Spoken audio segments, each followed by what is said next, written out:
In the third step of the data upload process, we need to describe the techniques that we use to measure growth, pH, and metabolites. I'm going to start by pressing on this button, Community Level Measurement. This adds a new form that is incomplete.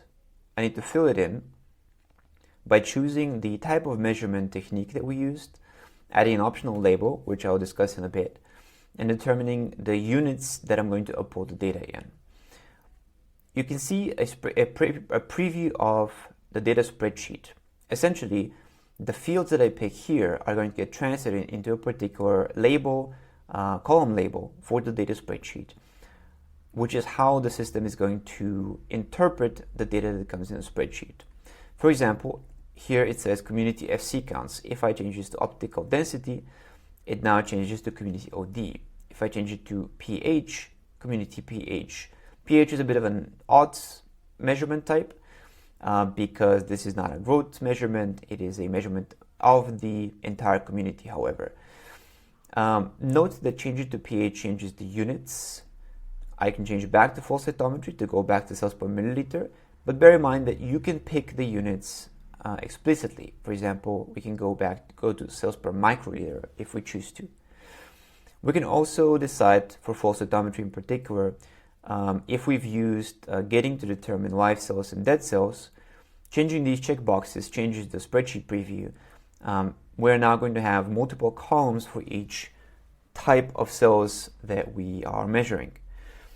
We can also add standard deviation measurements, and this is going to add an SCD column next to every value column. So here we have community-wide FC counts and community-wide FC counts standard deviation, and likewise for the other value. This implies that we have multiple technical replicates, and we're uploading a point average and a standard deviation. The optional label here, it can be used if we have more than one type of, for example, flow cytometry measurement, more than one type of measurement with the same technique. I can click on Add Community Level Measurement again, and this is going to validate and temporarily save this form here and start a new form. I can pick the exact same setup for this form, flow cytometry with live cells and dead cells. And if I try to add a third one or move on with the tutorial, with the data upload process, I'm going to get a message here that says the techniques are not unique. Flow cytometry per community is repeated. Indeed, we have flow cytometry per community measurement, and here we also have flow cytometry per community measurement. We need to differentiate them. Practically speaking, it's because it is impossible for these two columns to be differentiated. It is impossible in the resulting data spreadsheet to determine which of these techniques is going to be assigned to each column.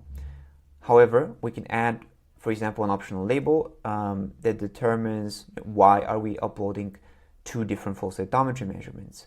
It could be that this one's live and dead cells determination is done by using staining.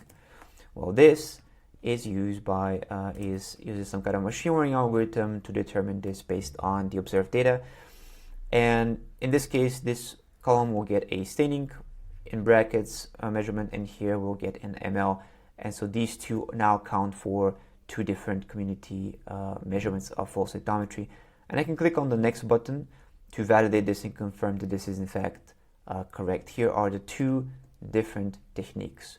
Let's go back to measurement methods now and move on to strain level growth. Let's now add a strain level growth.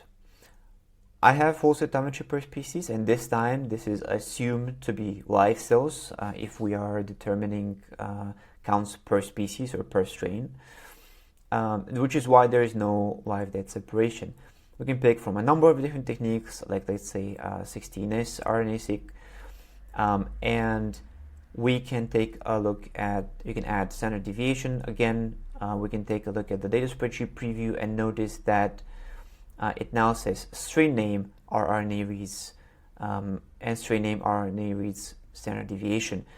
This is going to create a pair of columns for each individual strain that we defined in step 2. In here we can also include unknown reads or just unknown measurements. This could be a result of contamination. It could be that we can't definitively assign the reads to any of the known strains. So it could be like one of the known strains that we're not sure about. This allows us to quantify this measurement.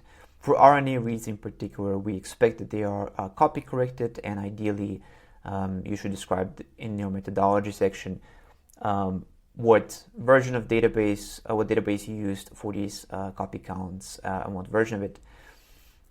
But this is something that you can read more about in the help documentation. For now, we can, for example, leave these and move on to metabolite measurements.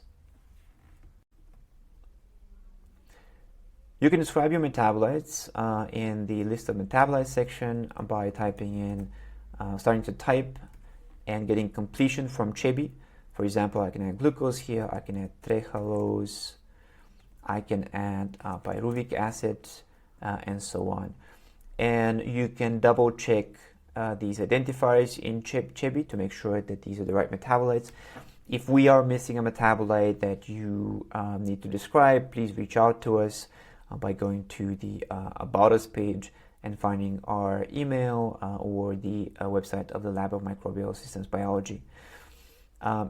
This data, these metabolites, are going to show up with just a metabolite name per column in the data spreadsheet, though again we can add a standard deviation if we have average measurements and standard deviation.